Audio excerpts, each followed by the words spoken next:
Hi, folks. Thank you so much for streaming. So this fifth episode of Yumio to Ohanashi, we have the author of the weekly dark fantasy flash fiction publication called Shadows and the Sorcery, Sean Hill from Ireland, joins here today.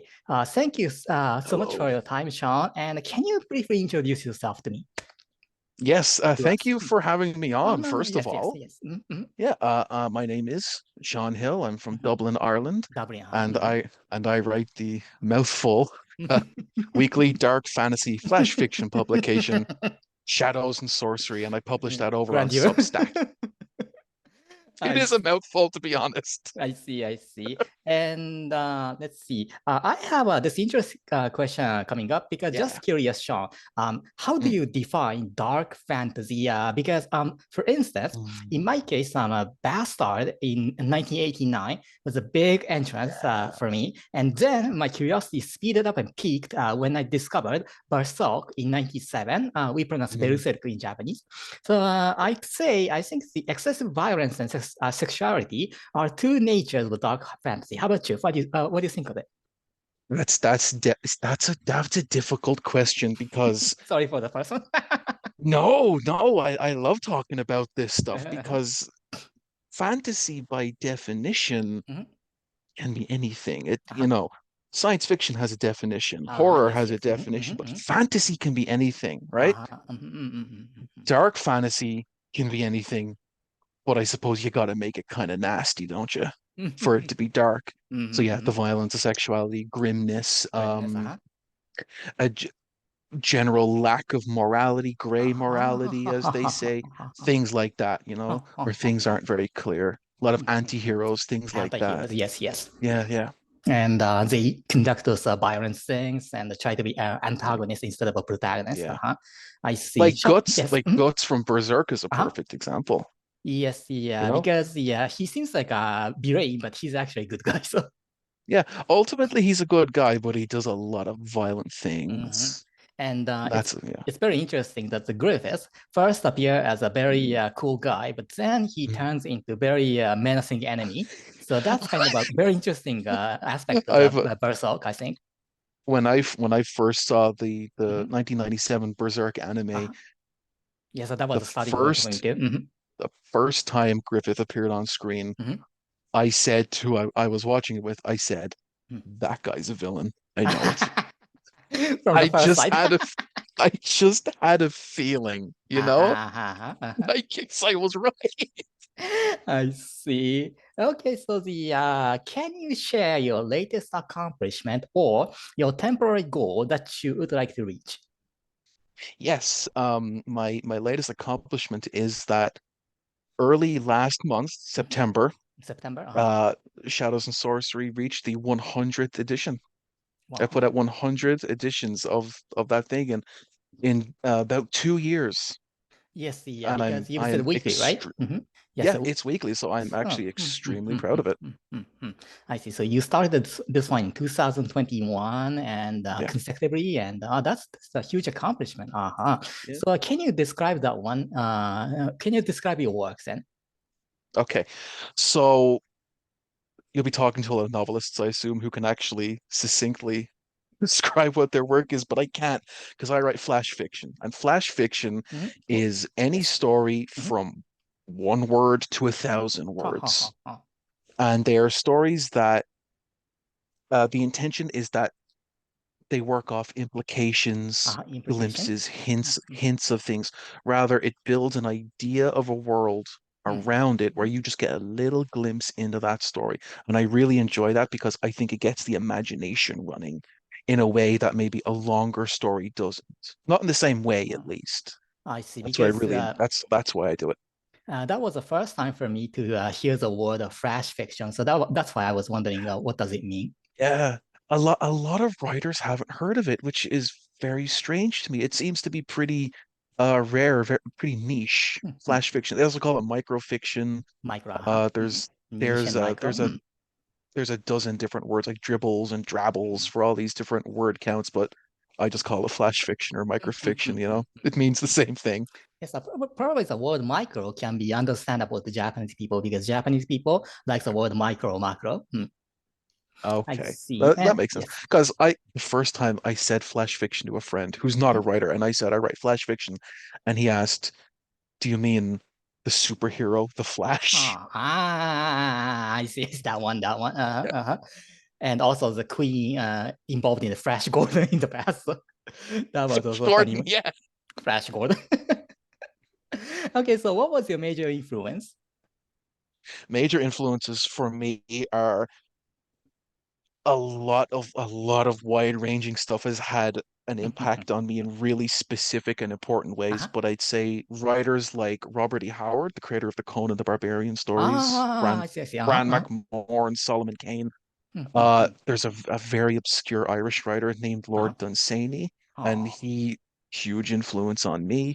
Because I've really only gotten into him recently, and I've realized he's writing what I write, but he was doing it like a century before, which is it's just cool to discover something like that. And he was Irish as well, so Mhm, a mhm, lot of old mhm, school fantasy art and the way it looks and feels.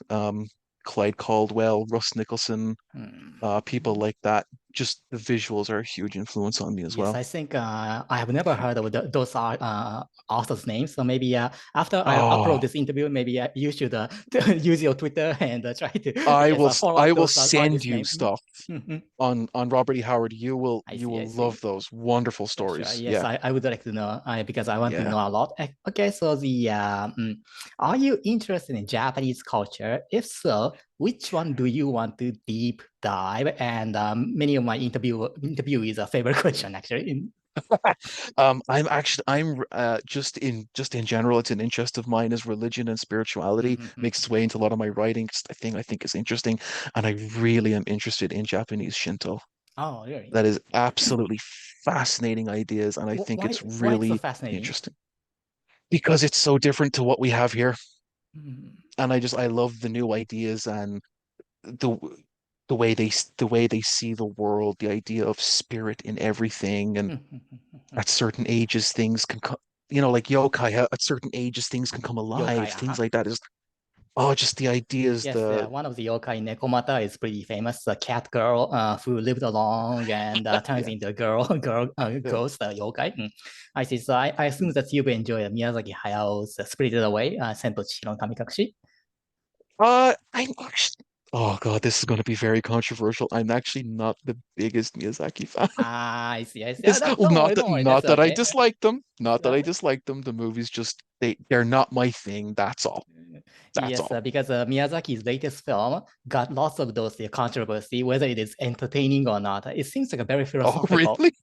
It's going to be very Oh, philosophical, okay. and many regular audience got stranded. I think. I see. So Okay. Shintoism. So Hmm. if you can go to Japan, do you have any particular place that you want to visit? I don't know. I really haven't done that much research, but I'd love to visit like shrines and temples, things like Yes. that, and just see those things and be there and experience them because, as I said, it's really fascinating to me. I love that kind of stuff. Yes, even the you watch those Saisenbako, which is you throw money into the box, and maybe that's going to be already fascinating, and how they wash those hands with clear water. And there are many Oh findings yeah, yeah. when you go to those shrines. I see. And any favorite Japanese anime or manga? Oh my God, yeah.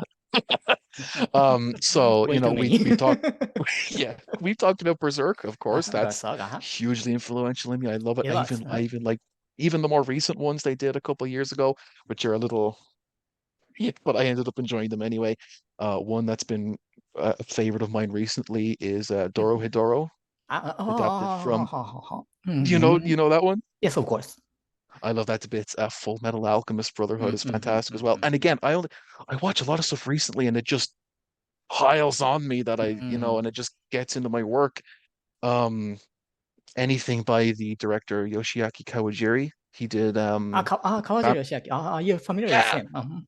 Vampire Hunter, The Bloodlust, Wicked City, stuff like that. I Uh-huh. love his art style. I love those movies.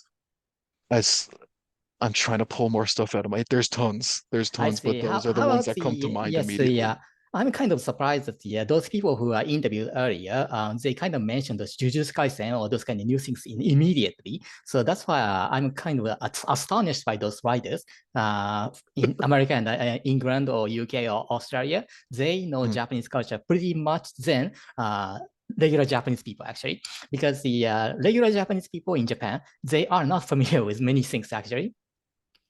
Really? Okay. Yes, yeah. When they say like when other people are watching Spy Family, they watch Spy Family, and when other people are watching Jujutsu Kaisen, they watch Jujutsu Kaisen, and that's why they don't have a particular way to discover Japan. And I was too because when I came to America, many American students asked me what Japan is, so I had to study Japan actually, and I noticed that I didn't know anything about my country before I come to America, so it's a big irony. Yeah. Well, that's not rare because you grow up somewhere, you're from somewhere, and you kind of just take it for granted, But when you go, and then when you live in another country, and then all of a sudden you want to know about the thing you left behind. I don't think that's uncommon. The in Because our I'm child, still learning. yes. Yeah, I'm still learning things about Ireland all the time. Yeah. Yes, but in Japan, we kind of learn the basic concept of Shintoism or Buddhism from those kind of ethical acting, such as my parents often say, don't throw away garbage on streets or don't smash those spiders because spiders are meant to be the God's messenger or something like that. So that's why Oh, we okay. kind of learn those things in a very like unconscious level, actually. That's why Hmm. we don't know the real meaning, but our parents told me, then we kind of act like that. I see. Okay. And when did you, you were born in Dublin or you came from a Mhm. different region? Oh, I see you're born in Oh Dublin. no, I was born and living in Dublin, Ireland all my life. I see. How did you discover those Japanese anime? I think the internet helped you a lot, I think. Oh yeah, pretty much that. Like people I've met throughout my life, they said, "Hey, have you seen this thing? Have you read this thing?" And I hadn't, and so it's just been lots of different people and lots of different methods of discovering that stuff along the way. It's not really one thing. How about your school friends? When you were in school, do your friends in school kind of recommended this Japanese anime manga? Oh no, not Oh, here. I see, I see. What wasn't a thing among a lot of Irish students. At least it wasn't back when I was going to school. I see. So that's why the internet community Yeah, gave big you a lot of big hints. time the internet. Yeah. I It was see. it was it was it was the internet first, and then it was people along the way years later that introduced me to things. I see. So when did you start writing those creative things? Because I found that many English-speaking people, they write in a very early stage, such as tens or 20s. Oh yeah, I've just been scribbling things down since I was a child. I've always been just writing stories and drawing things, although a lot of stuff has fallen to the wayside, as they say. But I've always been writing. I've always been coming up with stories, but I've only seriously been writing. I Um, see. Yes, so that's very different from Japan because Japanese yeah. people discover joy of writing after like the 30s. That's why lots of those light novel authors they will debut like in after 30s. Okay, so Sean, we're kind of running out of time, so let's wrap up. Okay. Any message to those watching this interview? Any message? Okay, very quickly.